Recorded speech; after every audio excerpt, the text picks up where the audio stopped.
What's up, peeps? It's your boy CJ, and today we are reviewing the Wayforth Voyager. Let's get it. Okay, so let's get the boring stuff out of the way.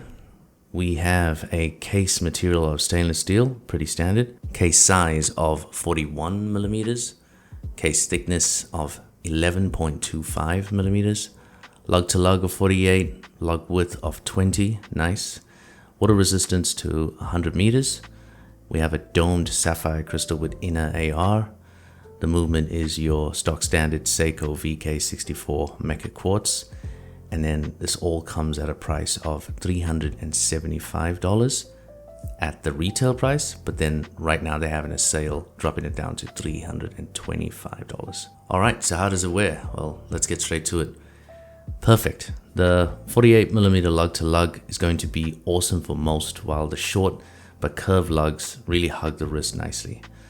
With a 12 millimeter height, it rests nice and flush on the wrist, especially for a chronograph that features a 12-hour bezel inside. Having a 41 millimeter case size, the watch for me feels like it wears smaller, more like a 40 or 39 due to the small dial and the 12-hour inner bezel, along with that outer tachymeter drawing your eye straight into the center.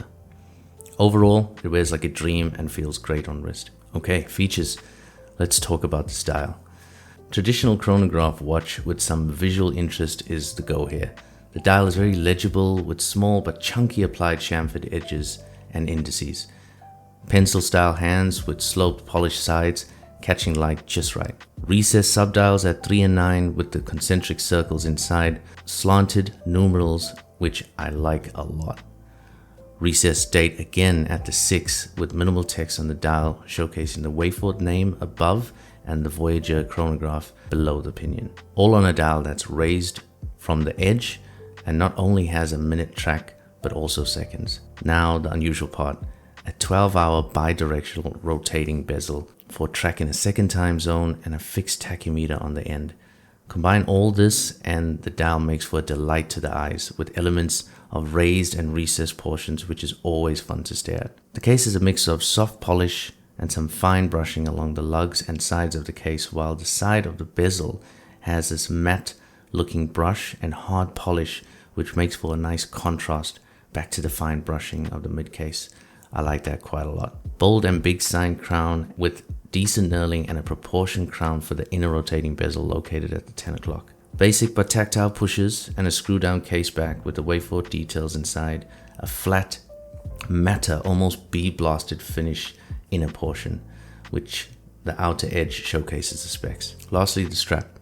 It's a nice firm but soft Italian leather with punched holes for that rally look and has a generic but brushed sign buckle with white stitching on the ends. More on the strap in the con. As mentioned at the start, the Voyager is no slouch when it comes to legibility. The symmetry here is what helps it nail that easy to read look. The lume, while not unbelievable, provides some decent reading time during the dark. Pros and cons. This is the hardest part of the review. It's really difficult to mention cons and not come across biased or acting as if you're trying to balance things out.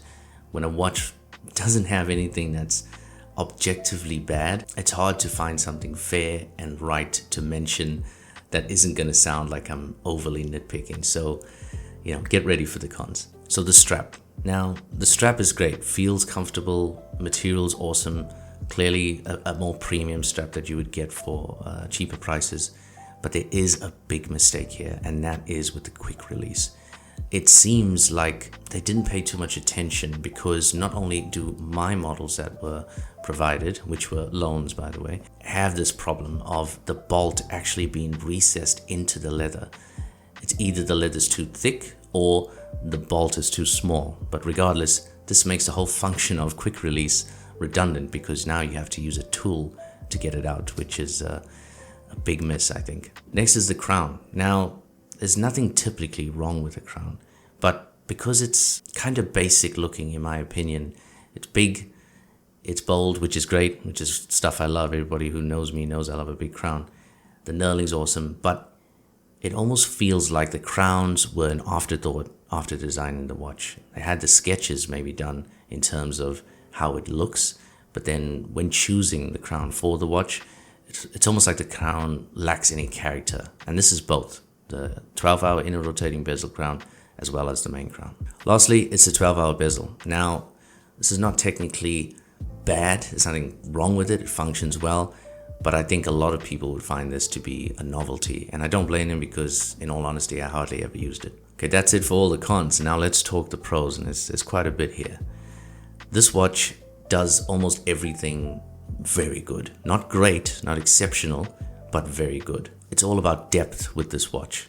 Layers on the main dial, and then the sort of raised section that features the sort of Wayforth logo as well as the Voyager logo. And then you got those reset subdials, which really add to this layer and depth, which I love. And then on top of that, you got these raised indices that catch light because of the polished edges. It's just a mixed bag of amazing thought when it comes to not only symmetry, because it dates at 6, subdials at 3 and 9, minimal dial text. It's just a joy to look at, and it's something you don't see often when it comes to affordable watches that seem to have a lot of thought behind it. So major props to Wayforth for going that extra mile and giving us more when it comes to the actual dial and depth. The next is the brushing and finishing of the actual watch. Now, around that $400, the watch, in my opinion, offers quite a lot when it comes to the finishing and the polish. The case shape is quite rudimentary or basic, but the polishing with the nice fine brushing and the sort of beautiful edges along the side profile when it comes to the bezel makes for a visual light play, and I like that. The only downside for me, I would have preferred the brushing to be deeper, but this is not really a con, it's just a personal preference. I think they really nailed it when it came to the finishing of this watch. Okay, and it wears well. It wears really well. It feels great on wrist. Although it is a 41, it feels like it's a 40 or a 39 as mentioned before. And the strap is extremely comfortable. Overall, a really, really good watch for the price. I really enjoyed wearing this one. Quite frankly, I don't want to give it back, but it is what it is, and I can see myself purchasing this one in the future for sure. Well, that's it. Hope you enjoyed the video. Let me know what you think in the thoughts below. I'll be putting the link down below as well of the website, because they do feature a further 10% off when you sign up with your email. So make sure you jump on that to get that further discount on the watch. It's not affiliated. It's just for the peeps to cash in on a very good deal. Make sure to follow me on Instagram if you want to get to know me a little bit better and see what I'll be posting for future reviews in terms of the watches that come in. And again, don't forget to watch out.